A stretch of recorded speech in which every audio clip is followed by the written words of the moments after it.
வாதாபி சக்கரவர்த்தி கிளம்பி போய் 3 நாள் ஆகியும் கோட்டை கதவுகளை இன்னும் திறக்கவே இல்லை. இதை பத்தி ஊருக்குள்ள நிறைய வதந்திகள் சுத்திட்டு இருந்துச்சு. ஒப்பந்தம் செஞ்சுக்கிட்டபடி வாதாபி படைகள் இன்னும் திரும்பி போகல, மறுபடியும் கோட்டையை சுத்தி வளைக்க போறாங்கன்னு சிலர் சொன்னாங்க. புலிகேசி போனதுக்கு அப்புறம் மகேந்திரருக்கு ஏதோ ஓலை அனுப்பியிருக்கிறதாவும் அதுக்கு பதில் ஓலை எதிர்பார்த்து புலிகேசி வெயிட் பண்ணிட்டு இருக்கிறதாவும் சிலர் சொன்னாங்க. வாதாபி மகாராஜாவுக்கு ரொம்ப வேண்டியவரான யாரோ ஒரு புத்த பிக்ஷுவை மகேந்திர பல்லவர் சிறையில அடைச்சு வச்சிருக்காராம். அவரை உடனே விடுதலை செஞ்சு அனுப்பலைன்னா மறுபடியும் யுத்தத்தை ஆரம்பிப்பேன்னு அந்த ஓலையில எழுதியிருக்கிறதா சிலர் சொன்னாங்க. ஆயனரையும் சிவகாமியும் என்னோட அனுப்பி வைக்கணும், இல்லாட்டி யுத்தத்துக்கு ரெடியா இருங்கன்னு அந்த ஓலையில எழுதியிருந்ததா சிலர் சொன்னாங்க. மகேந்திர பல்லவரோட ஆட்சி காலத்துல முதல் முறையா இப்போதான் அவர் பண்றதை பத்தி மக்கள் குறை சொல்ல ஆரம்பிச்சிருந்தாங்க. புலிகேசிய காஞ்சிக்குள்ள வரவிட்டதே தப்புன்னு சிலர் சொன்னாங்க. அப்படியே வரவிட்டாலும் அவனுக்கு எதுக்கு இவ்வளோ உபச்சாரம், எதிரிகிட்ட இவ்வளோ பணிஞ்சு போனோமான்னு சிலர் கேட்டாங்க. அவனுக்கு முன்னாடி நம்ம கலைச்செல்வி சிவகாமிய ஆட சொல்லியிருக்க கூடாது, சிவகாமியோட நடனத்தை பார்த்து தான் புலிகேசி தேன் குடிச்சு நரியாகிட்டான்னு சிலர் பேசிக்கிட்டாங்க. இந்த மாதிரி விஷயமெல்லாம் கமலி காதுக்கு போய் அதை அவ கொஞ்சம் வடிகட்டி ஆயனர் கிட்ட சொன்னான். அவ இவ்வளோ சொன்னதுல ஆயனர் மனசுல பதிஞ்சது ஒன்னே ஒண்ணுதான், அதாவது வடக்கு கோட்டை வாசலுக்கு கொஞ்ச தூரத்துல வாதாபி படை இன்னும் இருக்குன்னு தான். வாதாபி மன்னர் கிளம்புறதுக்குள்ள நாம இந்த கோட்டையை விட்டு வெளியே போனா எவ்வளோ நல்லா இருக்கும், அவரை எப்படியாவது பார்த்து அஜந்தா வர்ண ரகசியத்தை கேட்டுருவேனான்னு அடிக்கடி அவர் சொல்லிட்டு இருந்தாரு. அப்படி ஒரு தடவை அவர் சொல்லிட்டு இருந்தப்போ திடீர்னு ஊருக்குள்ள இருந்து வெளியில போறதுக்கு சுரங்க வழி கண்டிப்பா இருக்கணும், அது எங்க இருக்குன்னு தெரிஞ்சா போயிடலாம்னு சொன்னாரு. இதை கேட்டதும் சிவகாமி, அப்பா நிஜமாவா, சுரங்க வழி தெரிஞ்சா நம்ம வெளியே போயிடலாமான்னு கேட்டா. போயிடலாம், நான் கூட அந்த சுரங்க வழியில கொஞ்ச நாள் வேலை செஞ்சிருக்கேன், ஆனா அதுக்கு வாசல் எங்க இருக்குன்னு எனக்கு தெரியாது, அதை எப்படி கண்டுபிடிக்கிறதுன்னு ஆயனர் கேட்டாரு. அப்பா கமலி அக்காவுக்கு அந்த சுரங்க வழி தெரியுமாம்னு சிவகாமி மெதுவா சொன்னதும் ஆயனர் பரபரப்பாகி கமலி கிட்ட போய், என் கண்ணே குழந்தாய், உன் தங்கச்சி சொல்றது உண்மைதானா? அப்படின்னா நீ எனக்கு அந்த வழியை காட்டணும், இந்த உதவியை என் வாழ்நாள் முழுக்க மறக்க மாட்டேன்னு சொன்னாரு. கண்டிப்பா சித்தப்பா, ஆனா நேரம் பார்த்துதான் உங்களை சுரங்க வழிக்கு கூட்டிட்டு போக முடியும், அங்க ரொம்ப பலமா காவல் போட்டிருக்காங்கன்னு கமலி சொன்னான். 3 நாளா அஸ்வபாலர் யோக மண்டபத்திலே தான் இருந்தாரு. மண்டபத்துல இருந்து அடிக்கடி மணி சத்தமும் பேச்சு சத்தமும் கேட்டுட்டு இருந்துச்சு.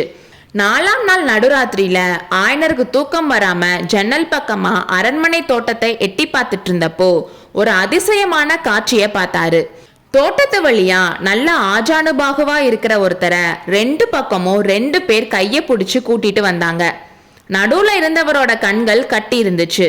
நல்லா உத்து பார்த்தப்போ அந்த ஆஜானுபாகுவான உருவம் புத்த பிக்ஷு மாதிரி இருந்துச்சு. ஒருவேளை நாகநந்தியா இருக்குமோன்னு ஆயனர் நினைச்சாரு. ஊர்ல பேசிக்கிற மாதிரி இந்த புத்த பிக்ஷுக்காகத்தான் புலிகேசி இத்தனை நாள் காத்துட்டு இருக்காரோ, அப்படின்னா நாகநந்தி போனதும் புலிகேசி கிளம்பிடுவாரே, ஐயோ எப்படிப்பட்ட நல்ல சந்தர்ப்பம் கை நழுவி போயிட்டு இருக்குன்னு நினைச்சாரு. அப்போ நாகநந்திக்கும் புலிகேசிக்கும் இருக்கிற உருவ ஒற்றுமையை பத்தி யோசிச்சாரு. நாகநந்தி அடிகள் உண்மையில யாரா இருக்கும் அப்படின்னு அவர் பல விஷயங்கள் பத்தி யோசிச்சுட்டு இருந்தனால நைட் அவருக்கு தூக்கமே வரல. விடிய போற டைம்ல அஸ்வபாலர் யோக மண்டபத்துல இருந்து வீட்டுக்கு வந்தாரு. என்ன சிற்பியாரே, ராத்திரியெல்லாம் நீங்க தூங்கல போலன்னு கேட்டாரு. ஆமா ஐயா, உங்க யோக மண்டபத்துல நைட்டெல்லாம் ஒரே கலகலப்பா இருந்துச்சே, என்ன விசேஷம்னு கேட்டாரு. கலகலப்பா இருந்துச்சா, நீங்க ஏதாச்சும் கனவு கண்டிருப்பீங்க. ஆனா நேத்து ராத்திரி யோக சாதனத்துல நான் ஒரு அதிசயமான அனுபவத்தை அடைஞ்சேன், அதை உடனே போய் சக்கரவர்த்தி கிட்ட சொல்லிட்டு வரேன்னு சொல்லிட்டு வேகமா போனாரு. அவர் போன கொஞ்ச நேரத்திலேயே கமலி வந்து ஆயனர் சிவகாமிய கிளம்ப சொன்னா. அவங்க ஏற்கனவே பிளான் பண்ணி அவங்க ட்ரெஸ் எல்லாம் பேக் பண்ணி வச்சு கிளம்புறதுக்கு ரெடியா தான் இருந்தாங்க. அதனால உடனே 3 பேரும் தோட்டத்துல இருந்த மண்டபத்துக்கு போனாங்க. கமலி நடுவுல இருந்த லிங்கத்தை நேக்கா நகர்த்தினா. லிங்கம் இருந்த இடத்துல சுரங்க வழியில போறதுக்கு படிக்கட்டுகள் தெரிஞ்சிச்சு.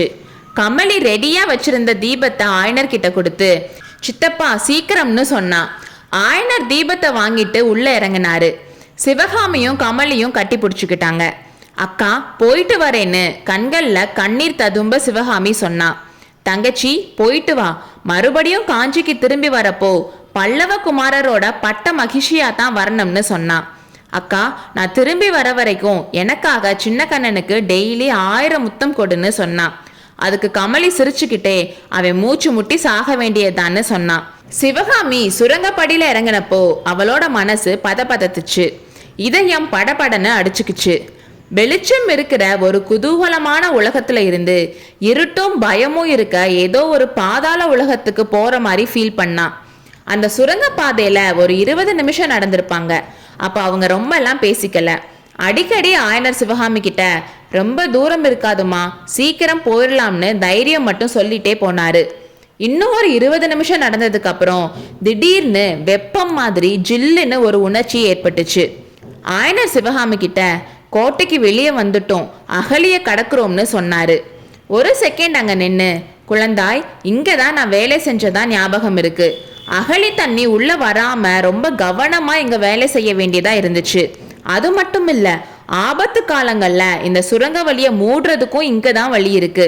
அதோ அங்க பாரு, அங்க அடையாளம் போட்டிருக்காங்க பாரு, அந்த இடத்துல ஒரு கல்ல லேசா பெயர்த்தா போதும், அகழி தண்ணி கடகடன்னு உள்ள புகுந்துரும்.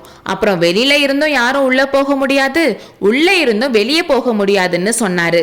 நல்ல வேலை, அப்படி எதுவும் நடக்கிறதுக்குள்ள நம்ம வெளியில போயிடலாம்லன்னு சிவகாமி சொன்னான். அதுக்கப்புறமும் ஒரு 20 நிமிஷம் நடந்ததுக்கு அப்புறம் மேலே இருந்த வெளிச்சம் வரத பார்த்தாங்க. சுரங்க வழி முடிஞ்சிருச்சு சிவகாமின்னு ஆயனர் சொன்னாரு. 2 பேரும் படிக்கட்டு வழியா மேலே ஏறி வந்தாங்க. அவங்க வந்த இடம் ஒரு சின்ன மலைப்பாறைய குடைஞ்சு கட்டப்பட்ட சமணர்களோட குகை கோயில். ஆனா அப்போ காபாலிகர்கள் அந்த குகைய ஆக்கிரமிச்சுட்டதா தோணுச்சு.